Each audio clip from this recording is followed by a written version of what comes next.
allow me to destroy your gallery. Bullshit. Bullshit. Derivative.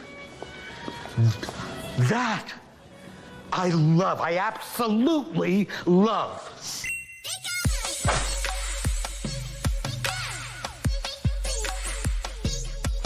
Hey everybody, what's up from Pokemon Classics, reminding you all that the classics never go out of style. You know, when products sell out, so do social media influencers and content creators. And that's just one of the unfortunate realities of a bull market that's as booming as this one, is that as the money floods in, so do the videos. And sometimes those videos are a bit derivative. Now, I think this is one of the greatest ironies, is that when products sell out, there's a scarcity of cards on the market. But when influencers sell out, we end up with a saturation of videos, many of which are repetitive and lowers the overall quality of this content creation space. Now, selling out is something that every content creator wrestles with to varying degrees, and I don't use that term to mean something unethical or dishonest. Rather, I'm using it to imply a series of small compromises about the content we create and how we go about creating it. Now, this is something that I personally struggle with, and I know a number of other YouTubers out there do as well, as it's a matter of prioritizing the number of videos, but also the quality of videos.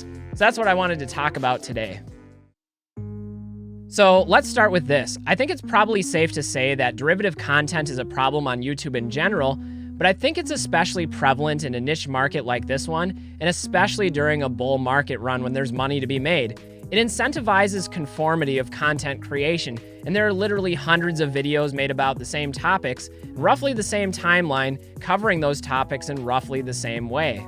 Now, back in the day, there used to only be a handful of content creators making Pokemon videos here for YouTube, but now Pokemon's become so vast, so popular, that there's all these different tributaries and influences trickling into the same community.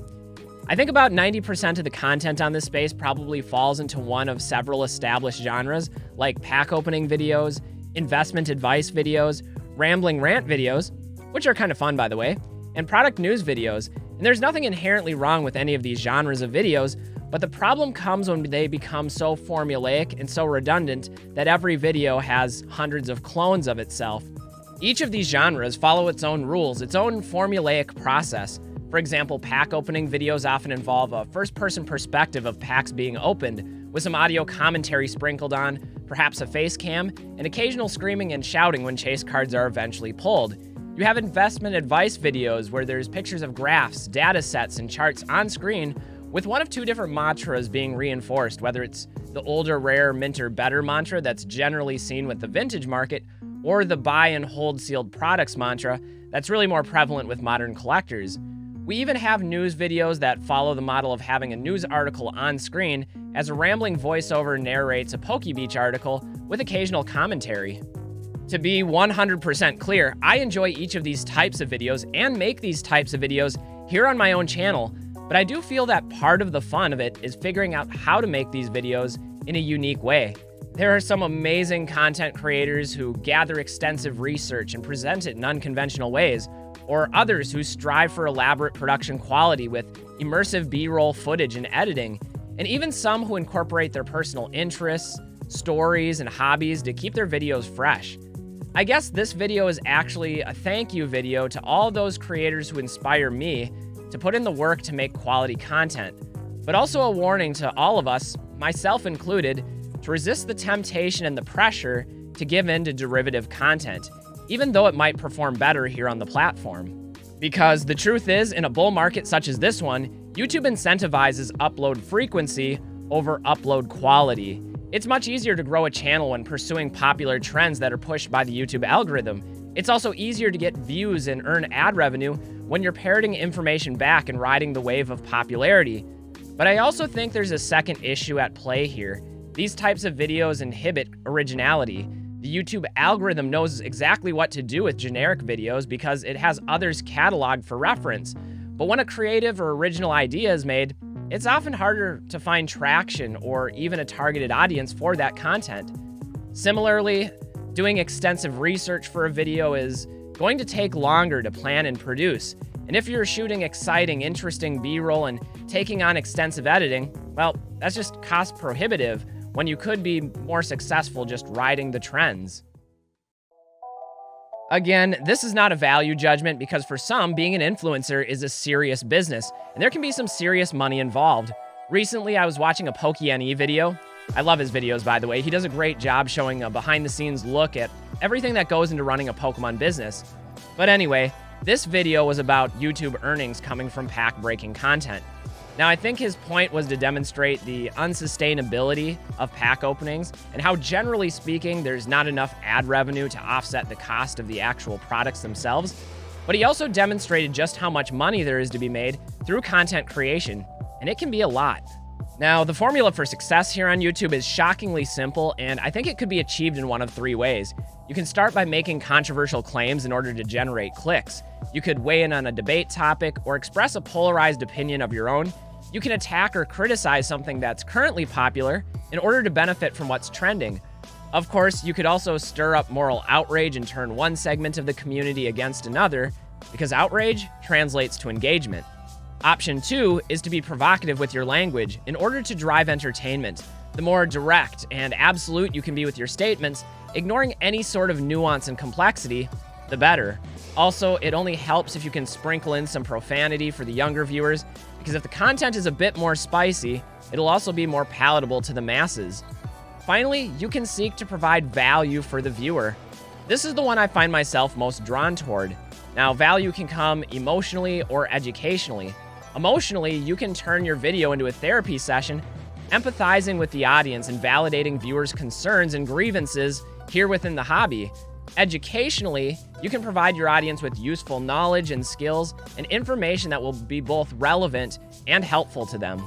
All of these are effective strategies for audience engagement, but when we're in a bull market like this one and inundated with videos, many of which are carbon copies of one another, I think we sometimes lose sight of the video strategies that are the most refreshing and original.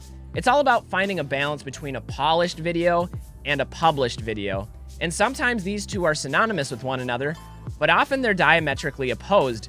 And what I would personally consider to be a quality video is one that has creative ideas, extensive research, and engaging visuals.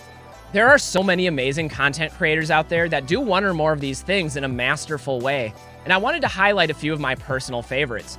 Now, one that immediately comes to mind is Pat Flynn for his creative ideas. Whether it's his competition videos or random science experiments, Pat always keeps the audience intrigued with his innovative and creative approaches to content. Though he does have a serious binder fixation as of late, but that's another story. Another creator that comes to mind is Ruby Retro.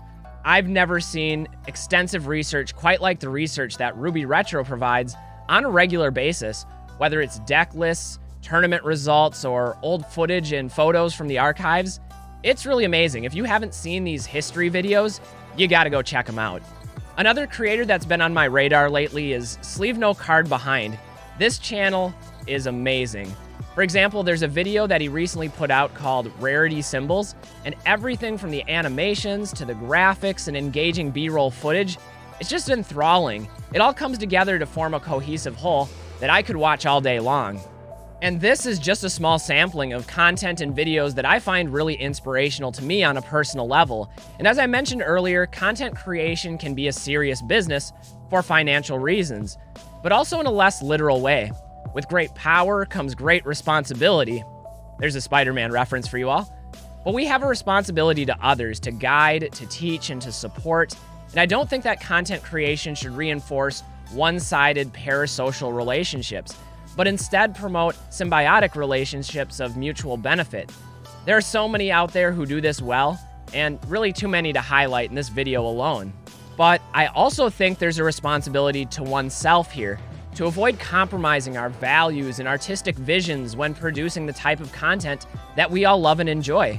Everybody has a goal in mind, and I think that goal should be to be innovative and unique, to make videos that you can genuinely be proud of, whether it's through the extensive research, the engaging visuals, or the creative production quality. It's extremely hard to do, and it's rarely incentivized by the YouTube algorithm. So the truth is, we're all sellouts, just to varying degrees, and I don't think that's a bad thing. That's just a reality of what it means to be on a platform like this. For some, content is business and efficiency in production is the end goal. And for others, content is about passion and creative expression is the goal. For most, though, I would argue that it's a balance of both. As this bull market heats up, there will be more content than ever falling into this space and more pressure than ever to parrot what's popular. So, to all my fellow content creators out there, I would encourage you to continue making content that's interesting, unique, and expressive of what you personally care about. And to all the viewers out there, I would encourage you to seek out that type of content. Anyway, guys, I just wanted to throw that out there for consumption before the storm grows any closer. And I also wanted to say a thank you to all the amazing content creators that share this space. Even those of you that feel that you don't have videos with professional level filming or editing, so many of you still bring fresh insights and perspectives to the table. And I know that I'm appreciative of that. Anyway, guys, that's going to wrap it up for this one. I'm Pokemon Classics, reminding you all that the classics never go out of style. We'll catch y'all with the next one. Until then, stay well, and don't forget to have fun. That's really what this is all about. Bye, everybody.